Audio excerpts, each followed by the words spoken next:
पिता और बेटी की कहानी।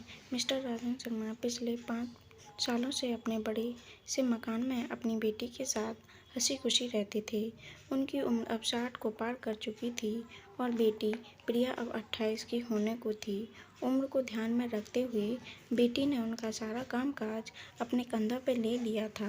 प्रिया अपने हर काम में बहुत अच्छी थी, जितने अच्छे से वो अपने पापा, घर और उनके कारोबार का ध्यान रखती थी, कोई और शायद ही रख पाता। अगर राजन जी को कोई बेटा होता तो वह भी नहीं कर पाता।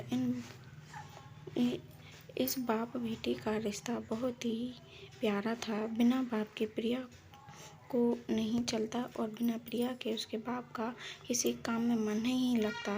कभी कभी ऐसा लगता जैसे शर्मा जी प्रिया के बाप नहीं, उनके बेटे हैं। प्रिया की हरकतें ही कुछ ऐसी थीं। बाबा को सुबह जल्दी उठकर ज़बरदस्ती वॉकिंग के लिए भेजना हो या छोटे बच्चों के जैसे दवाई पिलाते हैं, वैसे ही पापा की दवाइयाँ उन्हें खिलानी हो।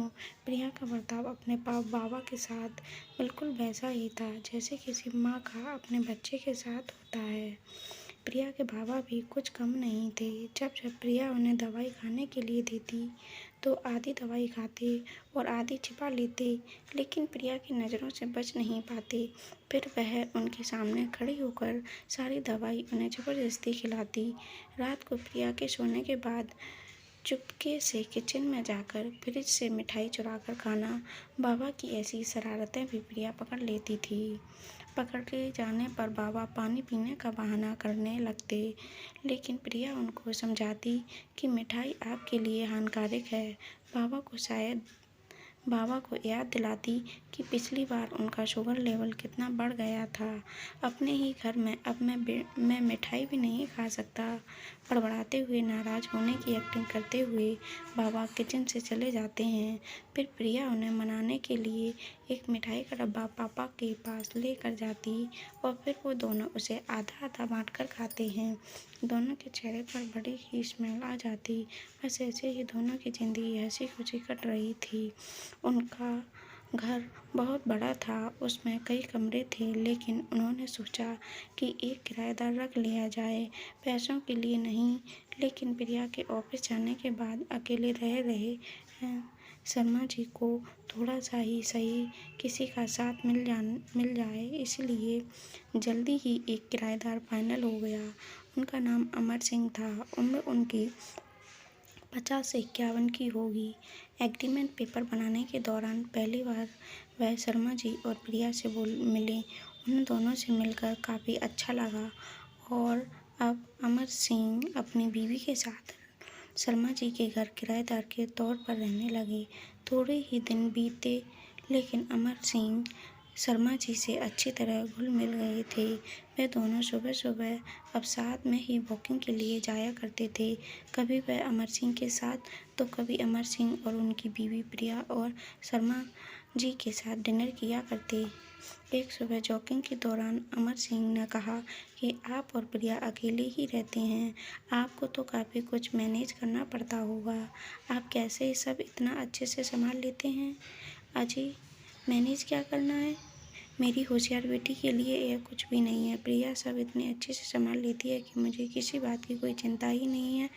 शर्मा जी ने मुस्कुराते हुए कहा, हाँ वह तो ठीक है, लेकिन जब प्रिया ससुराल चली जाएगी तब आपके लिए ये सब मैनेज करना बहुत ही मुश्किल हो जाएगा। आपको कोई बेटा भी तो नहीं है और आप अकेले ही इतने बड़े घर में रहते हैं। अमर सिंह ने अपना विचार बताते हुए कहा। शर्मा जी के चेहरे के हाव भाव बदल गए। वह अमर सिंह से कुछ कहना चाहती थी, लेकिन नहीं कहा और बात बदलने के लिए उनसे पूछा, खैर वो सब जाने दीजिए, आपके कितने बच्चे हैं? अमर सिंह ने छाती चौड़ी करते हुए कहा, मेरे 2 बच्चे हैं, दोनों ही लड़के और दोनों ही अमेरिका रहते हैं। शर्मा जी को लगा जैसे अमर सिंह उन्हें ताना मार रहे हों, लेकिन फिर भी उन्हें कुछ भी कहा और वो जॉगिंग करके अपने घर लौट आए। कुछ दिन बीते। शर्मा जी ने अमर सिंह को अपने साथ खाना के लिए बुलाया, क्योंकि अमर सिंह की पत्नी किसी काम से बाहर गई थी और वे अकेले थे। अमर सिंह शर्मा जी और प्रिया डाइनिंग टेबल पर बैठकर खाना खा रहे थे। पहला निवाला खाते हैं। अमर सिंह ने खाने की तारीफ करते हुए कहा, प्रिया बेटा, तुमने आज खाना बहुत अच्छा बनाया है। शर्मा जी ने गर्व महसूस करते हुए कहा, हाँ, मेरी बेटी बहुत अच्छा खाना बनाती है। अमर सिंह बोल पड़े, यह तो बड़ी अच्छी बात है, उसके ससुराल वाले बड़े खुश रहेंगे। प्रिया उनसे कुछ कहना चाहती थी, लेकिन शर्मा जी ने उन्हें रोक लिया और बात बदलने के लिए प्रिया से पूछा, कारोबार कैसा चल रहा है? कोई दिक्कत तो नहीं हो रही है? प्रिया ने कारोबार की सारी जानकारी और स्थिति अपने पापा को बताई, जिससे अमर सिंह भी सुन रहे थे और वह प्रभावित होकर बोले, वाह प्रिया बेटा, मानना पड़ेगा, जिस तरह से तुम सारा कारोबार संभाल रही हो, तुम शर्मा जी की बेटी ही नहीं, बेटा हो बेटा। अब शर्मा जी से ना रहा गया। उन्होंने कहा, पता नहीं क्यों आप सभी लोग बेटी को बेटे के साथ कंपेयर करते हो। ऐसा एक भी काम या एक भी फील्ड बताइए जिसमें बेटियों ने अपना नाम नहीं बनाया हो।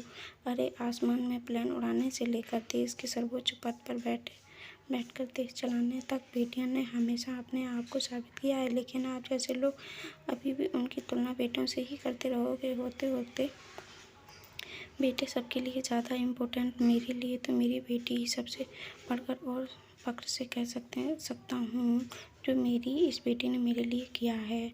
चलिए मैं आपसे ही पूछ लेता हूँ, आप होते होते बेटे सबके लिए ज़्यादा इम्पोर्टेंट, मेरे लिए तो मेरी बेटी ही है सबसे बढ़कर, और मैं यह फ़ख्र से कह सकता हूँ कि मेरी बेटी, इस बेटी ने मेरे लिए क्या किया है। जितना प्यार मुझे दिया है उतना दुनिया का कोई भी बेटा नहीं दे सकता। चलिए मैं आपसे ही पूछता हूँ, आपके तो बेटे हैं।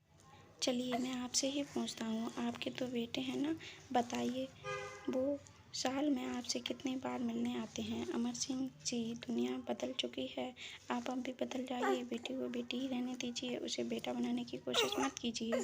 दोस्तों, इतनी सुंदर कहानी का एक छोटा सा सारांश आपको बतलाता चलूँ, आप सब किसी बेटी का सम्मान करोगे तो बेटी की तरह ही करना। ऐसा कभी मत करना कि तुम बेटी